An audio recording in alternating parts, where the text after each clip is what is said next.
Education साथियों, तो आज हम मध्य प्रदेश पुलिस आरक्षक भर्ती परीक्षा के लिए प्रैक्टिस सेट नंबर 3 लेकर आए हैं। साथियों, हम आपको पूरी किताब के प्रैक्टिस सेट करवाएंगे और हमारे द्वारा हर पीडीएफ, जी हाँ, इस प्रैक्टिस सेट का भी पीडीएफ, बाकी जितनी भी क्लासेस होती हैं ना हमारे यूट्यूब पर, सारी क्लासेस के पीडीएफ हमारे तेज एजुकेशन ऐप पर आपको उपलब्ध कराए जाते हैं बिल्कुल फ्री। ठीक है, तो पीडीएफ से क्या होता है, आप अच्छे से रिवीजन कर पाते हैं। तो ऐप सब लोग डाउनलोड कर लो, ठीक है, और पीडीएफ से रिवीजन करते रहा करो। तो आइए शुरुआत करते हैं। सबसे पहला प्रश्न है कि भारत ने अपना पहला परमाणु परीक्षण कब किया था और कहां पर किया था? क्या बस आपको ये पता होना चाहिए कहां पर किया था? ये तो तय है, सभी को पता है कि पोखरण में किया था, राजस्थान में, लेकिन अब यहाँ पर दो विकल्प दे दिए। अब आपको सन पता होना चाहिए कि 1976 में किया था या फिर 1974 में किया था। तो आप सभी को याद रखना है कि पहला परमाणु परीक्षण जो है प्यारे साथियों, ये 18 मई 1974 को पोखरण राजस्थान में किया गया था। ठीक है, आगे बढ़ते हैं। प्रश्न है कि भारत के संविधान के अंतर्गत आर्थिक योजना विषय कैसा विषय है भाई? ये राज्य सूची का विषय है आर्थिक योजना, या संघ सूची का, या फिर समवर्ती सूची का है, या फिर किसी सूची में निर्दिष्ट नहीं किया गया है? तो याद रखिएगा, आर्थिक योजना विषय जो है ये हमारे भारतीय संविधान की समवर्ती सूची में है। समवर्ती सूची में होने का मतलब ये होता है कि संघ भी इसमें नियम कानून बना सकता है और राज्य भी, ठीक है, दोनों का इंटरफेयर इसमें हो सकता है। अब चलिएगा आगे बढ़ते हैं। प्रश्न है कि भारत का पहला फील्ड मार्शल कौन था? विकल्प है कि भाई SHFJ मॉनेक्सो, या फिर KS थिमैया, या फिर JN चौधरी, या फिर OP मल्होत्रा। पहला फील्ड मार्शल आपसे पूछा है तो याद रखिएगा विकल्प ए इसका सही जवाब है। ठीक है भाई, मॉनेक्सो जो है पहले फील्ड मार्शल थे। प्रश्न है कि माउंट एवरेस्ट पर चढ़ने वाली पहली भारतीय महिला भाई कौन थी? तो माउंट एवरेस्ट पर चढ़ने वाली पहली भारतीय महिला बछेंद्री पाल थी, या फिर ऑन सांग सुकी, या फिर फयू दोरजी, या फिर योको ओनो। तो याद रखिएगा इसका सही जवाब है आपका विकल्प ए कि बछेंद्री पाल माउंट एवरेस्ट पर चढ़ने वाली पहली भारतीय महिला थी। अगला प्रश्न है कि हर वर्ष पर्यावरण दिवस भाई कब मनाया जाता है? पर्यावरण दिवस क्या ये 5 जून को मनाया जाता है, या 28 फरवरी को, या फिर 10 मार्च को, या फिर 18 मार्च को? मुझे उम्मीद है कि आप सभी लोग आंसर कमेंट करेंगे और लास्ट में ये जरूर बताएंगे कि आपका स्कोर क्या रहा। तो पर्यावरण दिवस जो है भाई ये 5 जून को मनाया जाता है। ठीक, प्रश्न क्रमांक 6 देखिएगा कि प्याज में निम्नलिखित में से किसमें खाद्य जमा होते हैं भाई? वायवी तने में, या फिर सल्क पत्र में, या फिर मूल या जड़ में, या फिर कली में? बताइएगा, प्याज में जो खाद्य जमा होता है वो कहाँ पर होता है? तो आप याद रखिएगा ये सल्क पत्र में जमा होता है भाई खाद्य। ठीक है, प्याज में। क्लियर है, कहाँ पर? सल्क पत्र में। नेक्स्ट प्रश्न है कि राष्ट्रीय आय के आकलन की तैयारी किसका दायित्व होता है? तो राष्ट्रीय आय का आकलन करने का दायित्व जो है या जिम्मेदारी योजना आयोग की होती है, या राष्ट्रीय प्रतिदर्श सर्वेक्षण की होती है, या फिर राष्ट्रीय विकास परिषद की होती है, या केंद्रीय सांख्यिकी संगठन की होती है? तो आप याद रखना ये जिम्मेदारी जो है केंद्रीय सांख्यिकी संगठन की होती है राष्ट्रीय आय का आकलन करने की। अगला प्रश्न है कि सुबह का तारा भाई किसे कहा जाता है? बहुत अच्छा प्रश्न है, जल्दी से आंसर कमेंट कर दें सभी।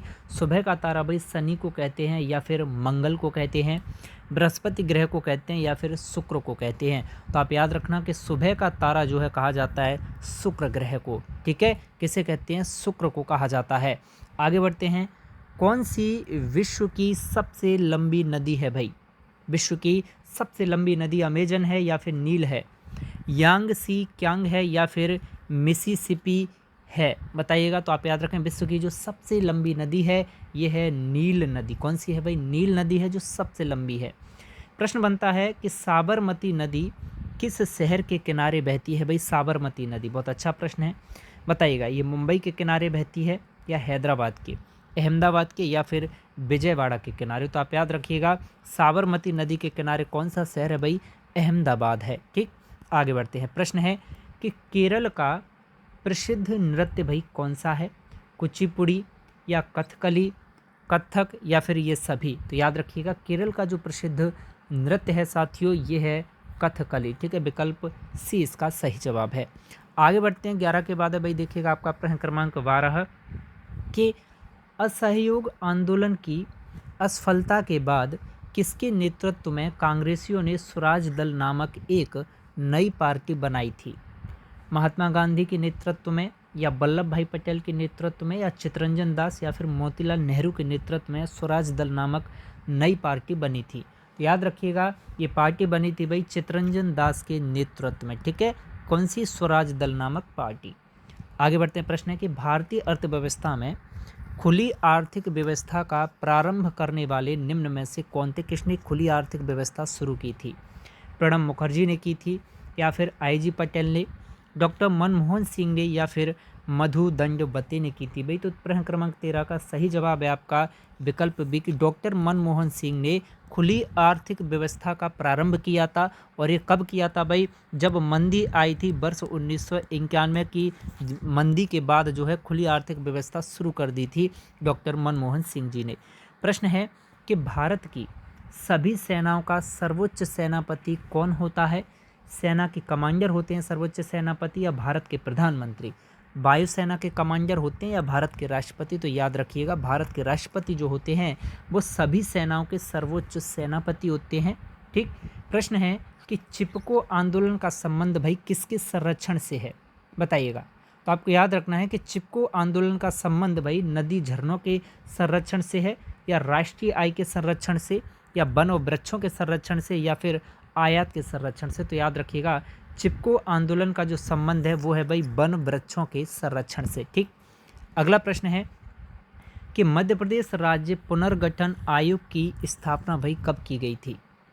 तो आपको याद रखना है कि मध्य प्रदेश राज्य पुनर्गठन आयोग की जो स्थापना है ये की गई थी भाई 29 दिसंबर 1953 को। कब की गई? 29 दिसंबर 1953 को की गई थी। काफ़ी कम लोगों को पता होगा। ठीक है, आगे बढ़ जाते हैं, चलिएगा। प्रश्न है कि मध्य प्रदेश राज्य में सर्वाधिक शुद्ध कृषित भूमि कौन से जिले में है भाई? उज्जैन में है, या होशंगाबाद में, इंदौर में, या फिर जबलपुर में है सर्वाधिक शुद्ध कृषित भूमि? तो आप याद रखें इसका सही जवाब है आपका प्रश्न क्रमांक 17 का विकल्प ए उज्जैन। अगला प्रश्न है कि मध्य प्रदेश का लगभग कितना भाग है जो वनाच्छादित है भाई? आधा भाग, या 1/4, 1/3, या फिर इनमें से कोई नहीं? तो आप याद रखिएगा वनाच्छादित भाग जो मध्य प्रदेश का है ये है साथियों लगभग 1/3। ठीक, विकल्प बी सही जवाब। अगला प्रश्न है कि मध्य प्रदेश राज्य में किस स्थान पर रेलवे स्लीपर निर्माण किया जाता है भाई? बुधनी में किया जाता है, या बनखेड़ी में, या फिर बुधनी और बनखेड़ी दोनों जगहों पर किया जाता है, या फिर इनमें से कोई नहीं? तो इसका सही जवाब है 19 का कि बुधनी और बनखेड़ी दोनों जगहों पर रेलवे स्लीपर का निर्माण किया जाता है। प्रश्न क्रमांक 20 देखिएगा कि मध्य प्रदेश में 11वीं पंचवर्षीय योजना में विकास दर कितनी निर्धारित की गई भाई? तो 11वीं पंचवर्षीय योजना में जो विकास दर निर्धारित की गई थी ये 7.6% की गई थी। ठीक। अब जीके के ये आपके हुए साथियों कितने? 20 प्रश्न। इन जीके के 20 प्रश्नों में से आपका स्कोर क्या रहा कमेंट कीजिएगा। अब चलिए हम साइंस शुरू करते हैं।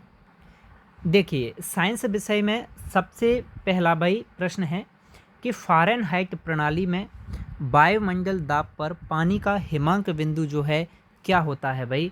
वायुमंडल दाब पर बताइएगा। तो आपको अच्छे से याद रखना है कि फ़ारेनहाइट प्रणाली में वायुमंडलीय दाब पर पानी का जो हिमांक बिंदु होता है ये 32 डिग्री फ़ारेनहाइट होता है भाई। ठीक है, फ़ारेनहाइट प्रणाली में। ठीक है, विकल्प ए इसका सही जवाब है।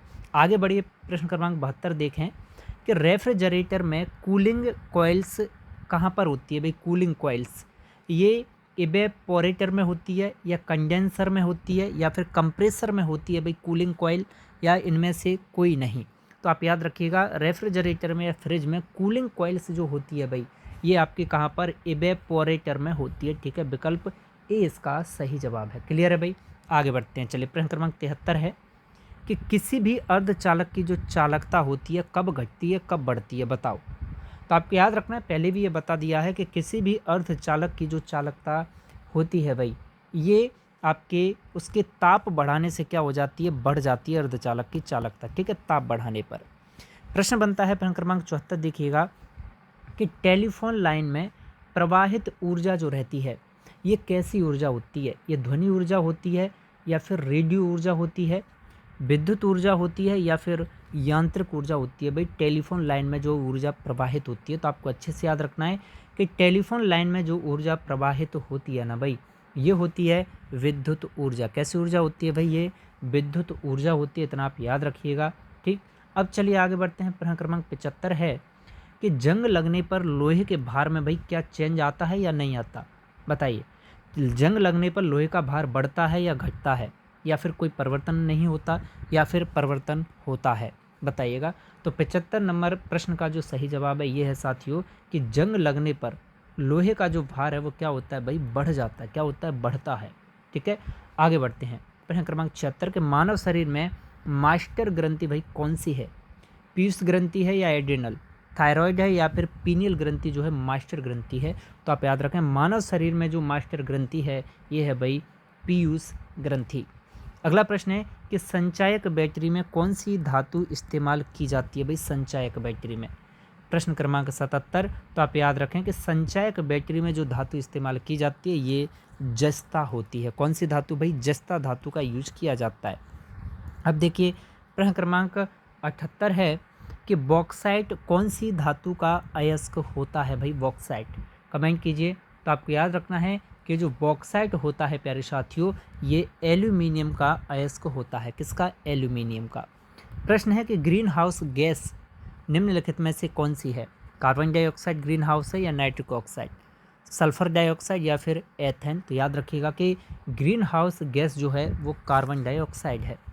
प्रश्न है कि मूत्र बनता है कहाँ पर भाई? बताइएगा, मूत्र कहाँ पर बनता है? ये संग्राहक वाहिनियों में बनता है या फिर कैल्सीज में बनता है, या मूत्र वाहिनियों में बनता है, या फिर मूत्राशय में ये बनता है? तो आपको याद रखना है कि इसका सही जवाब है कि मूत्र जो है ये कैल्सीज में बनता है। कहाँ पर बनता है? कैल्सीज में बनता है। तो साइंस विषय के 10 प्रश्न हमने देखे। आपका स्कोर 10 में से क्या रहा कमेंट कीजिएगा, और पीडीएफ आपको हमारे तेज एजुकेशन ऐप पर साथियों मिल जाएगा। मिलते हैं आपसे नए सेशन में, तब तक के लिए जय हिंद, जय भारत, जय महाकाल। पूरा 100 प्रश्नों का जो ये प्रैक्टिस सेट है पूरा आपको मिल जाएगा। ठीक है, सॉल्यूशन भी इसमें दिया गया है।